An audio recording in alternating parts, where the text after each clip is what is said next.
DSE 2020年 MC 第25條，佢就話有一個電池啦，咁佢 capacity 係110毫微安時嘅，咁佢問 how much energy is delivered when the battery operates normally at a current of 即係0.25 amp 啦 for 1 hour 3600秒。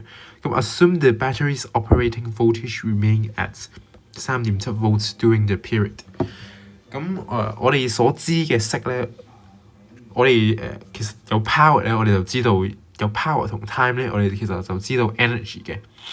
咁其實咧 P 咧 electrical energy 咧就 electrical power 咧就等於 V square over R 等於 IV 等於 I square R。嚟到呢個簡式嘅環節啦。咁呢種情況下咧，佢嘅信息咧，我哋係好明顯睇到咧有呢個 current 同埋voltage 嘅。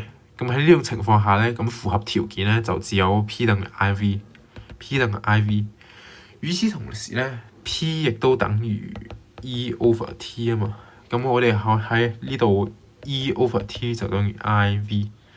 咁調一調位，我哋就知道 E 就等於 I 乘以 V 再乘以 time IVT 啦。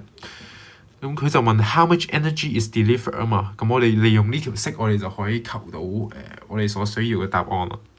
咁 I 佢因為俾咗250毫安啊嘛，250就係0.25 amp 啦。咁我哋可以寫翻250 over 1000，再乘以呢個嘅 voltage 咧 ，voltage 就係3.7 volts 嘅，3.7 volts。咁 time 咧佢係1個鐘啦，3600秒。咁答案咧就其實就係 A for Apple 嘅。咁喺呢種情況下咧，有可能會有人俾疑惑咗話呢個1100嘅 capacity 點解冇用到？但其實有陣時咧，考評局會特登多俾一啲數據出嚟，同埋點解會要乘3600而唔係乘1咧？咁喺呢種情況下咧，因為current 咧佢嘅默認單位咧係 second 秒嘅，而唔係 hour 嘅，所以係要乘翻3600嘅。